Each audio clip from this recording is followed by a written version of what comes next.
that cover an area the size of Greece in the province of British Columbia. Firefighters battling blazes in Kelowna say their biggest challenge is the lack of visibility, and a new report out says climate change made these wildfires twice as likely, increasing the chances of extreme fire weather conditions in eastern Canada. Well, a little earlier I spoke to our correspondent Wyrie Davis, who is in Kelowna, Canada. He explained that actually the visibility has now improved. Yeah, the good news today is that some of that smoke you're talking about that had really not only affected people's health here on the ground, but it had prohibited the efforts of the authorities to spot the fires and deal with them. Much of that smoke and has been lifted today, and in this particular town at least the danger caused by those fires has receded a bit. Some people are being allowed back in, but there are still people in West Kelowna on the other side of the lake here who are still prohibited from going home. As you say, in the whole of Canada that have been about at least 1,000 wildfires this season, and now that is far more than they've ever had here. Before I spoke to the Premier today of British Columbia, and he was in no doubt that the reason for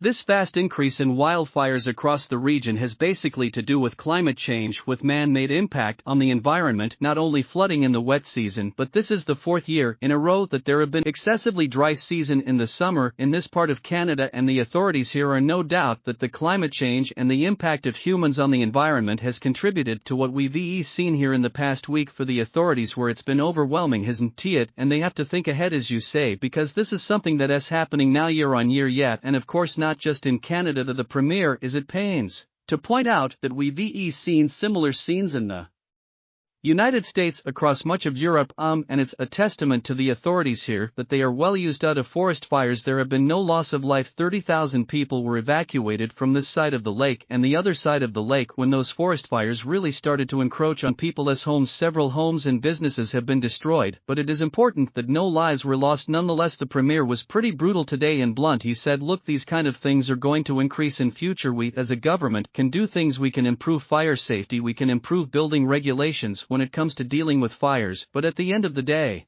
if places like this are going to be susceptible to more wildfires, and it's going to require more intervention from governments, from humans, to try and stop them happening in future, not just here in Canada and not just here in British Columbia, but across those parts of the world. There are many parts of the world that have excessive dry seasons and are susceptible to wildfires like this. And in just a bit of a side issue, where as well Justin Trudeau, I noted, was critical of Meta because it was not accessible at a time when it would have been so important for people to share information during this period. Yeah, that has been echoed by the authorities here, because of a rare between the Canadian government and Meta or Facebook, but a lot of local authorities here felt that one potential crucial arm of social media wasn't available to them to spread messages about evacuations, about the latest fire alerts. Now there are other forms of social media. The government here, as I said, was as well used to getting warnings out when there are wildfires like this. No fatalities, people hopefully able to get back to their homes, but that particularly rare between the Canadian government and Meta/Facebook is one that clearly needs to be resolved, because those social media warnings are a really important part of letting people know, early warning systems